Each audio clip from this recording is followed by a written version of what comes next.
এখন সবচেয়ে বড় কথা পুরো দেশ জুড়ে একটা জিনিস চলছে, ভোট চোর। কী চোর? ভোট চোর। মানুষ আগে ব্যাংক চুরি করতো টাকার জন্যে, সোনা চুরি করতো টাকার জন্যে, আর এখন কোটি কোটি টাকা খরচ করে ভোট চুরি করছে। এই ভোট যদি চুরি হয় তাতে রেজাল্ট বলা যাবে না। মানুষ কিন্তু রুখে দিবার জন্য কিন্তু প্রস্তুত, রুখে দিবার জন্য। আশা করছি বুঝে নেবেন, রুখে দিবার জন্য। চোর এসে চুরি করে নিয়ে চলে যাবে, ওই একটা গল্প না কি জানি না, দেখি চুরি হচ্ছে, পুলিশকে বলছে স্যার চোর ঢুকেছিল, দেখি কি হয়, তারপরে দেখুন লকারে গেল, দেখি কি হয়, তারপরে চলে গেল। এরকম কিন্তু মানুষ আর দেখি কি হয় নয়, মানুষ চোরকে কিন্তু রুখার জন্য প্রস্তুত হচ্ছে। মানুষকে আমিও বলবো, সামনে 26-এ ভোট আসছে, টাকা রিপিট আর রিপিট, দিদি মুদি। মুদির লোকেরা বলে ডাইরেক্ট হয় বিজেপি না হয় টিএমসি, বাকি কেউ নেই। আর টিএমসির লোকেরাও অনেকে বলে ডাইরেক্ট হয় টিএমসিকে ভোট দাও, যে না দাও বিজেপিকে দাও, অন্য কাউকে দিও না। তার মানে কি, একই পরিবারেরা ভাই বোন। এ জিতে থাকলেও সে আরএসএসের লাভ, আর ও আসলেও আরএসএসের লাভ। তাই আমরা দুজন ছাড়া অন্য কাউকে দিও না। তাই আমি একজন নাগরিক হিসেবে জনগণকে বলবো, এই দুজন ছাড়া বাকি যাকে খুশি ভোট দেন। তবে হ্যাঁ, একজন দায়িত্বশীল হিসেবে আমি মনে করি, আমি একজন ইসলাম ধর্মের অনুসারী হিসেবে মনে করি, যেভাবে ওয়াকফ সম্পত্তিকে কেন্দ্র সরকার ধ্বংস করতে চাইছে এবং তার সহযোগিতা রাজ্য সরকার যেভাবে করেছে, এর বিরুদ্ধে দাঁড়িয়ে নওশাদ সিদ্দিকী যেভাবে সুপ্রিম কোর্টে কেস চালাচ্ছে এবং ওয়াকফ আন্দোলন করে জেল খেটেছে, ওয়াকফ অফিসে যে তাদেরকে নোটিশ মানে কি বলে অ্যাপ্লাই চিঠি দরখাস্ত করছে, ওয়াকফ নিয়ে আরও বিষয়, বিশেষ করে আমি একজন ধর্মগুরু হিসেবে মনে করি এই বিষয় নিয়ে যেভাবে নওশাদ লড়াই করছে, তার সাথ দেওয়া দরকার। যে যে জায়গায় সে ভোট মানে প্রার্থী দেবে, এটা আমি মনে করি। মুখ্যমন্ত্রী তো এখনো বলছে আমি থাকতে কোনো ওয়াকফ সম্পত্তি দখল হতে পারে না, কি বলবো? মুখ্যমন্ত্রী তো এবং তার দলের নেতারাই অনেকে তো ওয়াকফ সম্পত্তি চুরি করে রেখেছে।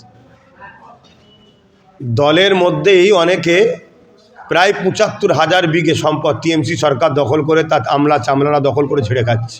একটা নমুনা বলছি, পীর আব্বাস আলী গোরাচাঁদ রহমতুল্লাহ আলাইহি হারোয়াই যিনি মাজার আছে, তিনার ৯০০ বিঘের ওপরে জমি ছিল।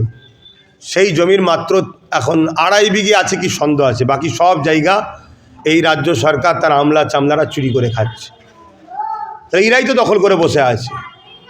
অতএব এগুলো বললাম তো প্রথমেই, যে এরা যা বলে শুধুমাত্র মানুষকে ধোঁকা দেওয়া, মানুষের সঙ্গে প্রতারণা করা, মিথ্যাচার করে মানুষের ভোট নেবে, মানুষকে কৃতদাসদাসী বানাবে, এই পরিকল্পনা করছে। তো এই জায়গা থেকে যদি মানুষ সজাগ না হয়, মানুষ আরও বিপদের মধ্যে পড়বে। এখন গলা পর্যন্ত পুঁতে গেছে, এখন তবুও যদি বিশ্বাস করে, চিৎকার চেঁচামেচি করে উঠার কেউ তোলার জন্য আগিয়ে আসবে। কাল যদি এখনও যদি না জাগে, কালকে পুরো মাথা পর্যন্ত ডুবিয়ে দেবে, আর কেউ দেখার থাকবে না। 26-এর নির্বাচনের কিছু মাস পর মুখ্যমন্ত্রী তিনি বলছেন কাকে চাইবেন, যার পাশে আপনাদের পাশে যে থাকবেন তারাকে। বলছে আমি ওবিসি করেছি এবং ওবিসি কোটার একাধিক চাকরি তারা পেয়েছে, এবং আরও তিনি বলছেন যে আমাদের প্রকল্প যেগুলো আছে সেগুলো দেখে আপনারা ভোট দেবেন। কি বলবেন ভাই? রাজ্য সরকার যতগুলো প্রকল্প করেছে, উপকারের থেকে অপকারটা বেশি হয়েছে। 2 টাকা দিয়ে 10 টাকা বার করে নিয়েছে। আজকে সামান্য কিছু দিচ্ছিল, টোটোওয়ালাদের ওপরে এমন কর চাপিয়েছে, তারা এখন পেরেশান। অতএব পরিবারের হাতে 1000 আর স্বামীর কাছে 15,000। প্রত্যেকটা ক্ষেত্রে আমি কটা বলবো বলুন না, এটা ধরে নিতে হবে, কেন বাইট ছোট করে বলতে। আর একটা কথা আছে, ভোট কাকে দেবেন। অবশ্যই মানুষকে বলবো, টাকা রিপিট আর রিপিট, বিজেমূল না বিজেপি না টিএমসি, এদের দুজনকে ভোট দেবেন না। একজন দেশ শেষ করছে, একজন রাজ্য শেষ করছে। চাকরি বাকরি তো হয়েছে, বিগত সরকার যে ওবিসি করেছিল, যে সিস্টেম করেছিল, তা দ্বারা তো চাকরি বাকরি হচ্ছিল। নতুন ওবিসিতে খোঁজ নেন, আমার কথাকে মানতে হবে, আগে খোঁজ নেন, জাগুন, চোখ খুলুন। নতুন ওবিসিতে একটা মুসলিম ঘরের ছেলে বিশ্ববিদ্যালয় ইউনিভার্সিটিতে চান্স পাচ্ছে না। নতুন ওবিসি কোটাতে মুসলমানের ছেলেরা চাকরি পাচ্ছে না। নতুন ওবিসি কোটাতে কোনো পদে মুসলমানদের ছেলেরা আর যেতে পারছে না। আরএসএসকে খুশি করার জন্য রাজ্য সরকার নতুন ওবিসি করে মুসলিম সম্প্রদায়ের পুরো ডাইরেক্ট তাদেরকে হত্যা করার মতো পাপ করেছে। অতএব এই প্রতারক, এই ধোঁকাবাজ, বিশ্বাসঘাতক সরকার, এই যে সরকার আরএসএসের হিসাবে চলছে, আর কেন্দ্রে যে সরকার সেও আরএসএসের হিসাবে চলছে, এরা দুজন যেভাবে দেশকে শেষ করছে, মানুষকে আমিও বলবো, সামনে 26-এ ভোট আসছে, টাকা রিপিট আর রিপিট, দিদি মুদি। মুদির লোকেরা বলে ডাইরেক্ট হয় বিজেপি না হয় টিএমসি, বাকি কেউ নেই। আর টিএমসির লোকেরাও অনেকে বলে ডাইরেক্ট হয় টিএমসিকে ভোট দাও, যে না দাও বিজেপিকে দাও, অন্য কাউকে দিও না। তার মানে কি, একই পরিবারেরা ভাই বোন। এ জিতে থাকলেও সে আরএসএসের লাভ, আর ও আসলেও আরএসএসের লাভ। তাই আমরা দুজন ছাড়া অন্য কাউকে দিও না। তাই আমি একজন নাগরিক হিসেবে জনগণকে বলবো, এই দুজন ছাড়া বাকি যাকে খুশি ভোট দেন।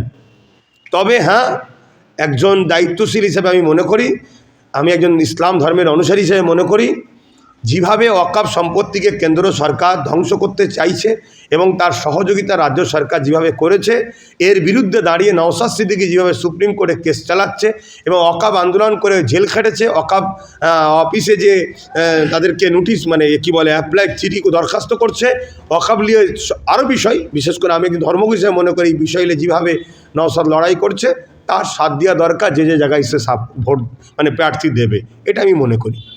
রাজ্য জুড়ে যেভাবে আমরা দেখছি নওশাদ সিদ্দিকীর যে জনপ্রিয়তা, যেখানেই যাচ্ছে উত্তরবঙ্গ বা দক্ষিণবঙ্গ, তো 26 নির্বাচনে কেমন ফলাফল করবে বলে আপনি ভাবছেন?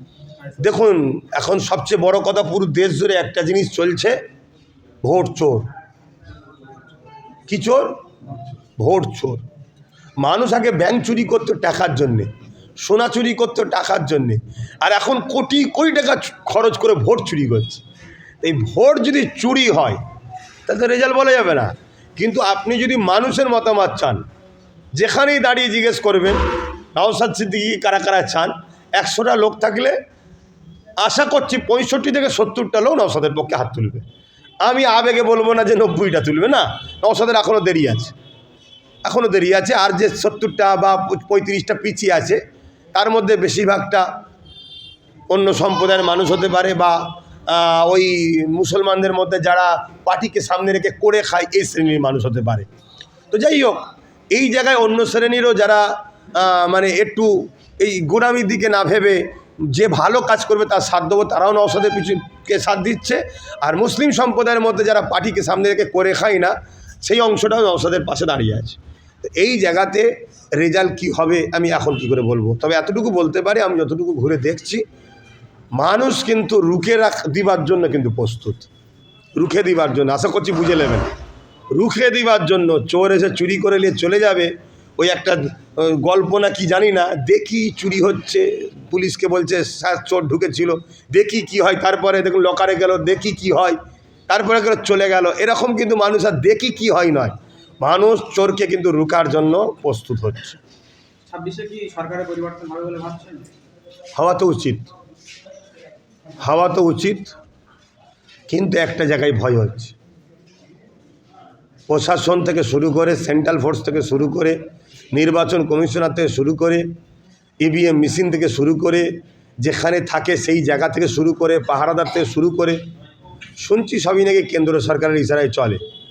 আর এটাও শুনছি নাকি কেন্দ্র সরকার, শুনছি না বাস্তব, কেন্দ্র সরকার রাজ্য সরকারকে পুরো সাপোর্ট করছে। দেখলেন না কত সুন্দর এসআইআরে ক্যাম্প করে হই হই হই হই করে এসআইআর করিয়ে দিল, আর এর বিনিময়ে ওয়াকফটাকে সাপোর্ট করে দিল। আর ওয়াকফ সাপোর্ট করার পরে দেখলেন না 32,000 চাকরিটাকেও বল দিল হবে। তাহলে আজকে সবথেকে বিশ্বাসের জায়গা এবং আমাদের একটা ভালোবাসার জায়গা কোর্ট, সেই কোর্টের জজ সাহেবরা তাদের বিচার সমাজের মানুষ অনেকে প্রশ্ন তুলছে। এটা দুঃখজনক না? এটা আমাদেরকেও খারাপ লাগছে। তাহলে সাধারণ মানুষ কোথায় যাবে? অনেকে তো বলছে যে ওয়াকফকে সাপোর্ট করে দিল, বিনিময়ে 32,000 না কত XYZ চাকরিটা নাকি হয়ে গেল। তাহলে এটা যদি ঠিক হয়, তাহলে আগের প্ল্যানটা ভুল ছিল কি করে? তো সেটা কিন্তু সেটাকেও ঠিক করতে দরকার, এটা অনেকে প্রশ্ন তুলছে।